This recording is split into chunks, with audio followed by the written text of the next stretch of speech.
Thank you, Mr. President. I stand to second the motion as ably presented by Senator Ashiru Oyolola Yisa, the Deputy Leader of the Senate. Mr. President, we can clearly observe that the rate of kidnappings and banditry activities increased all over the country just after President Trump made a statement about the possibility of the United States. President who? President Trump of the United States. Of the United States. Yes. Made a statement showing his intention, the intention of his country to intervene militarily. Since he made that statement, showing the possibility of the United States to intervene militarily here in order to deal with the perceived notion that there is a genocide of Christians in Nigeria. Since then, the spate of these terrorist activities have increased in this country, which shows that those who are into this heinous crime do not love our country. They don't love our country. So they want to propel that intention of the United States, but they shall never succeed. Mr. President, we are facing challenges as a nation. We have faced several challenges before now. Before now, of course, it was the issue of armed robbery. Armed robbery everywhere in this country.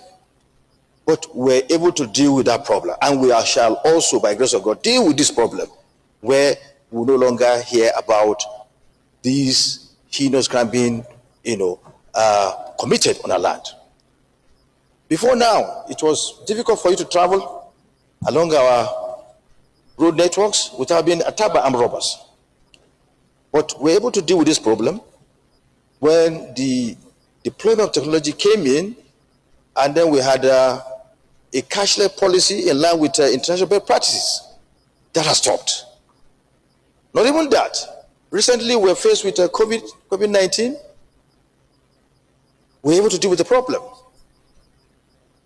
The United States, that is best put in place in terms of military power in the whole world, had similar problem when it was attacked by terrorists. Thousands were killed, but they were able to deal with their problem within the United States and even had assistance from all over the world. They were assisted. Now, what do we do in this situation? What we need to do in this situation is to look inwards and try to deal with our problem. This problem is surmountable, and we shall surmount the problem by the collective zeal of the Nigerian people. How do we do this? Bring in the efforts of everyone. The issue of security is a security for all. It's something that is for all of us. It doesn't reside on the shoulders of the federal government alone, nor the state governments, nor the local governments. Everybody has to come together. We need to come together by way of making sure that, now, as we speak, the state governments are having a wonderful time making more money, right? Also, the local governments. So we need to come together, harness what is necessary, what is important for us to achieve our aim of eliminating this issue of insecurity, so that, for instance, every state of the federation, because these problems, the route used by the terrorists are interconnected from one state to the other. So if you decide, if for instance we decide to deal with the problem in one state alone, that will not produce the necessary result.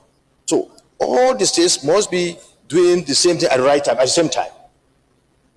Deploy technology by way of making sure, because everybody knows that by the time you have surveillance, drones and what have you, you'll be able to see these people that move in convoy. They move in convoy to commit these atrocities. So we should deploy technology and have our men trained, because the military is doing its best. We know they are doing their best, but we need to come together and help them. So every state should be able to secure its own area by way of collaborating with the military, with all the security agencies, We should be able to do that all over the country. And when we're able to do that, I think we can find a solution to this problem. Leaving the matter alone for federal government will not work. As I said earlier, the United States, when it got into problem, everybody came on board. Even, foreign countries came to assist the United States. That was the United States for you, but the number one military power in the world. So we should also seek assistance from overseas, from our partners, from our allies, so that we can put our efforts together and deal with this problem. It's surmountable. Mr. President, we need to begin now. We need to touch all those, in fact, even, business corporations, high net worth individuals. I'll give an example, Mr. President. In the 9th Senate, I was approached by the DG of a security agency. I will not name that agency. He told me there was the need for them to have a surveillance of a city, a very, very key city in this country. I will not name the city for security concern. And he said they submitted their budget, but they could not have funding for that project because of a positive funds. That he felt, instead of going to Mr. President, I should see how I can assist. I said, well, no problem. How much do you need? He told me the amount. I said, we cannot provide all what you need in 1 year. He said, yeah, it's okay, because this project is a big one. It should be phased. So I provided money for the project for year 1, year 2, and year 3, and the project was concluded. Now in that city, wherever you go, whatever you do, you are safe. Even if you are related on the street, they watch you, they know what you are doing. So I did that. So by the time you touch all the state governments, they can also do this kind of arrangement in their states, with collaboration of the security agencies, the military, and so on and so forth. So it should be a collective effort. If you deal with the problem here and you don't deal with the other side, they will run from one end to the other. So, Mr. President, it's something that is doable. We should do it so that we can secure our country. I say so, Mr. President.